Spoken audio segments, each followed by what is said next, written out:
उच्च तकनीक का प्रदर्शन करने के लिए रेगिस्तान के मृत्यु देवता ने अपने कुत्ते के सिर वाले मुखौटे को उतार दिया, जो उसके शक्ति और पहचान का प्रतीक था। उसके दोनों सहायक भी तुरंत पीछे पीछे आए और अपने असली रूप में नजर आने लगे। उनकी त्वचा काली और धातु जैसी थी, यहाँ तक कि हमेशा ऊंचाई पर बैठे रहने वाला फेरो राजा भी धीरे धीरे अपनी सच्ची शक्ल दिखाने लगा। लेकिन जब मुखौटा पूरी तरह हटा तो सब दंग रह गए। उसके नीचे किसी वृद्ध या देवता का चेहरा नहीं, बल्कि एक युवा लड़के का चेहरा था। वह कोई साधारण व्यक्ति नहीं था, वह मानव सभ्यता की उत्पत्ति का देवता था, जो हजारों वर्षों से जीवित था। किसी को यह नहीं पता था कि इस फेरो का असली रूप दरअसल एक दूर ग्रह से आया हुआ एलियन लुटेरा था। मृत्यु से बचने के लिए उसने अपनी आत्मा को मानव शरीरों में स्थानांतरित करना शुरू किया और इस तरह अमर जीवन प्राप्त कर लिया। उसे यह भी पता चला कि हालांकि इंसान का शरीर नाजुक और जल्दी नष्ट होने वाला है, लेकिन एक विशेष खनिज नखवाड़ा चलने वाले हीलिंग पॉड्स की मदद से वह शरीर को फिर से जीवित कर सकता है और हमेशा जवान रह सकता है। पर दुर्भाग्य से यह खनिज पृथ्वी पर मौजूद नहीं था, इसलिए उसने एक सितारों का द्वार स्टारगेट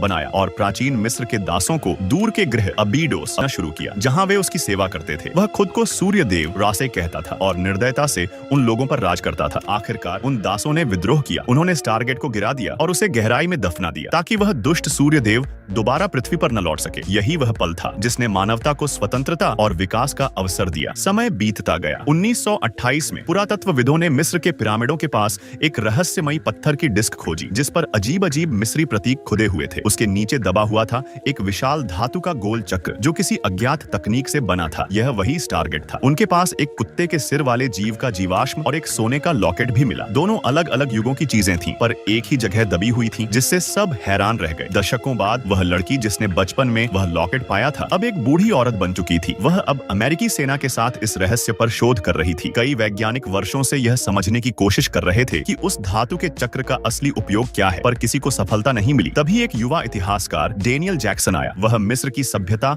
और लिपियों का विशेषज्ञ था और उसका मानना था कि पिरामिड इंसानों ने नहीं बनाए। उसकी बातें सबको पागलपन लगी, लेकिन सेना ने उसमें रुचि दिखाई और उसे इस प्रोजेक्ट में शामिल कर लिया। जब डेनियल ने पहली बार उस विशाल चक्र को देखा तो वह स्तब्ध रह गया। वह हजारों साल पुराना था, जो मिस्र की सभ्यता से भी पुराना साबित हो रहा था। उसने प्रतीकों का अध्ययन किया और पाया कि वे कोई साधारण भाषा नहीं, बल्कि एक तारकीय नेविगेशन सिस्टम थे, यानी अंतरिक्ष में यात्रा के निर्देश। उसने बताया कि अगर 7 प्रतीक मिल जाए तो एक तारकीय मार्ग वर्महोल बन सकता है, जो 2 ग्रहों को जोड़ सकता है। सेना ने डेनियल की खोज पर भरोसा किया और सभी कोऑर्डिनेट्स डाले। अचानक स्टारगेट जोर से गूंजने लगा। उसके बीच से पानी जैसी नीली ऊर्जा की लहरें फूटने लगीं। कुछ ही पलों में वहां एक वर्महोल खुल गया, जो किसी दूसरे ग्रह से जुड़ रहा था। सेना ने एक रोबोटिक प्रोब अंदर भेजा। कुछ ही सेकंडों में वह लाखों प्रकाश वर्ष दूर पहुंच गया, पर फिर अचानक सिग्नल टूट गया। सेना डर गई कि कहीं दूसरी सभ्यता पृथ्वी का स्थान न जान ले। तभी डैनियल ने खुद आगे बढ़कर कहा वह स्वयं उस द्वार से गुजरेगा। सेना ने उसे अनुमति दी और उसके साथ कर्नल ओ'नील और एक सशस्त्र टीम भेजी। रवानगी से पहले बेस के प्रमुख ने डैनियल को वही सोने का सूर्य लॉकेट सौंपा, जो सालों पहले मिस्र में मिला था। सभी सैनिक पंक्तिबद्ध हुए। डेनियल आगे बढ़ा और सबने मिलकर कदम रखा उस चमकती हुई स्टारगेट की ऊर्जा लहर में, और यूं शुरू हुई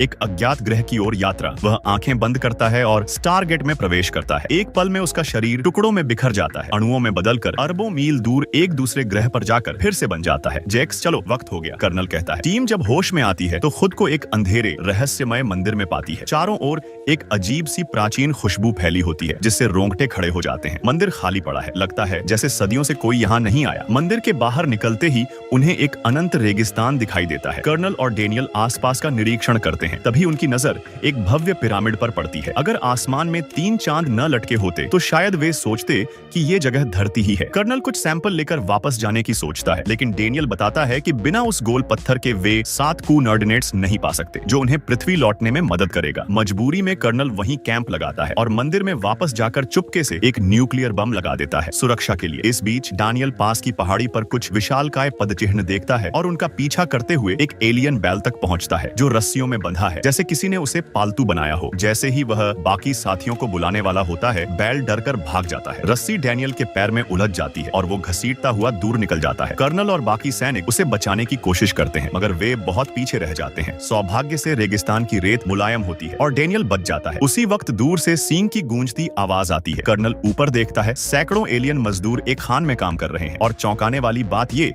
कि वे पूरी तरह इंसान इंसानों जैसे हैं। जब वे कर्नल और उसकी टीम को देखते हैं तो सारा काम रोककर उन्हें घूरने लगते हैं। डेनियल, जो भाषाओं का विशेषज्ञ है, उनसे बात करने की कोशिश करता है, लेकिन जैसे ही वे उसके गले में लटकी सूरज की आकृति वाली सुनहरी लटकन देखते हैं, सभी घुटनों पर गिरकर झुक जाते हैं, जैसे किसी देवता की पूजा कर रहे हों। थोड़ी देर बाद उनका नेता अपनी बेटी सारा के साथ आता है। वे मेहमानों को सम्मान से अपने गांव ले जाते हैं। वहां डेनियल देखता है कि उनकी पूजा में वही सूरज का प्रतीक है जो उसकी लटकन पर बना है। उन्हें लगता है कि डेनियल और उसकी टीम देवताओं के दूत हैं। गांव वाले उन्हें अपने सबसे स्वादिष्ट व्यंजन खिलाते हैं, एक छिपकली जैसी डिश जिसे कोई नहीं खाना चाहता, मगर जब डेनियल एक निवाला लेता है तो मुस्कुराता है। ये तो चिकन है। रात में सारा उसके तंबू में आती है सम्मान के तौर पर। डेनियल पहले तो हड़बड़ा जाता है, फिर समझाता है कि वो उसकी मदद चाहता है, न कि उसे चोट। वो उसे पिरामिड का निशान दिखाता है तो सारा बताती है कि उसने इसे कहीं देखा है और उसे एक गुफा में ले जाती है। वहाँ दीवारों पर प्राचीन चित्र और हायरोग्लिफ्स बने हैं जो पूरी कहानी बताते हैं। लाखों साल पहले एक विदेशी जीव अपने मरते ग्रह से भागकर पृथ्वी पर आया। उसने खुद को सूर्य देव कहा और इंसानों पर राज करने लगा। वही जीव कुछ इंसानों को स्टारगेट के जरिए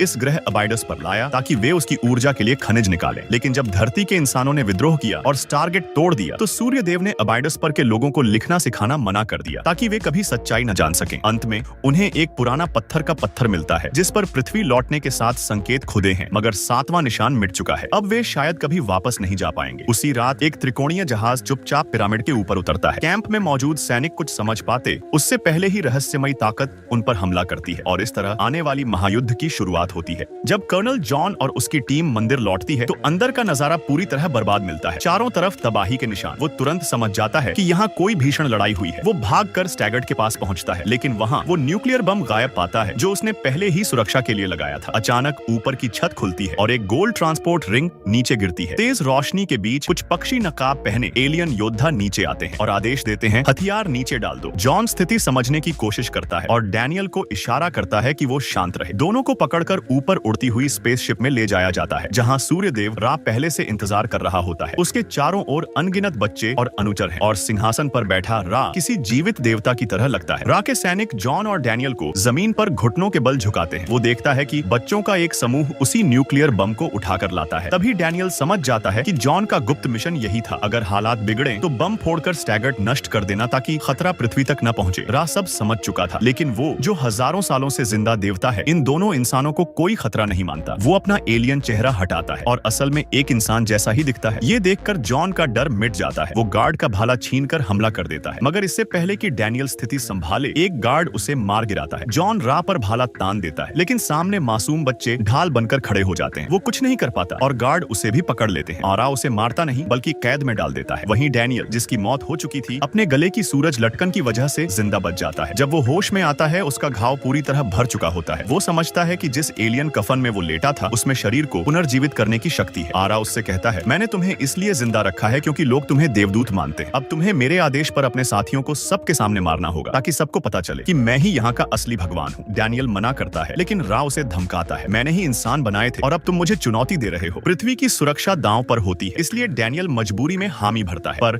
आरा चाल चलता है। वो अपने युद्ध जहाजों को भेज देता है ताकि इंसानी बस्तियों पर हमला हो। कई निर्दोष लोग मारे जाते हैं और अब दबी हुई विद्रोह की चिंगारी भड़क उठती है। अगले दिन फांसी सभा लगती है। हजारों दास जमीन पर झुके हुए हैं। आरा आदेश देता है, डेनियल अपने साथियों को खुद मारो। तभी भीड़ में एक छोटा लड़का, जिसे जॉन ने पहले माचिस दी थी, इशारा करता है। वो आग जलाकर सिग्नल देता है और डेनियल समझ जाता है कि सब तैयार है। अचानक वो भाला आरा के सैनिकों पर तान देता है। लड़ाई छिड़ जाती है। जॉन और बाकी कैदी भीड़ में घुसकर भाग निकलते हैं। उसी वक्त एक रेत का तूफान उठता है और सब लोग बच निकलते हैं। वे एक गुफा में छिपते हैं जहाँ डेनियल दीवारों पर खुदे चिन्ह देखता है। वो समझता है कि वही गुम हुआ 7वां कूनर्डिनेट उसके सामने है। अब वो लोग घर लौट सकते हैं, लेकिन समस्या ये थी, बम अभी भी रा के पास था। अगर उसने उसे पृथ्वी भेज दिया तो सब नष्ट हो जाएगा। अगले दिन जॉन और उसके साथी हमला करते हैं। लड़ाई के बीच सारा, स्थानीय लड़की, गंभीर रूप से घायल हो जाती है। डेनियल उसे उठाकर हीलिंग पॉड में डाल देता है और उसकी जान बच जाती है। इस बीच जॉन अकेला रह जाता है, दुश्मनों से भिड़ता हुआ। वो एक सैनिक की ट्रांसपोर्ट रिंग डिवाइस छीनकर बम को आरा के जहाज में भेज देता है। आरा उड़ान भरने ही वाला होता है, तभी धड़ाम, बम फटता है और आरा का जहाज विस्फोट में नष्ट हो जाता है। विद्रोही आजाद हो जाते हैं। दास्ता खत्म हो जाती है। डेनियल और सारा साथ में वहीं रुकने का फैसला करते हैं। वो चाहता है कि इन लोगों को ज्ञान और सभ्यता सिखाए ताकि वे एक नई दुनिया बना सकें। कहानी यहीं खत्म होती है, लेकिन सवाल रह जाता है, क्या डेनियल, जो अब खुद एक देवता बन चुका है, कभी दूसरा रा तो नहीं बन जाएगा?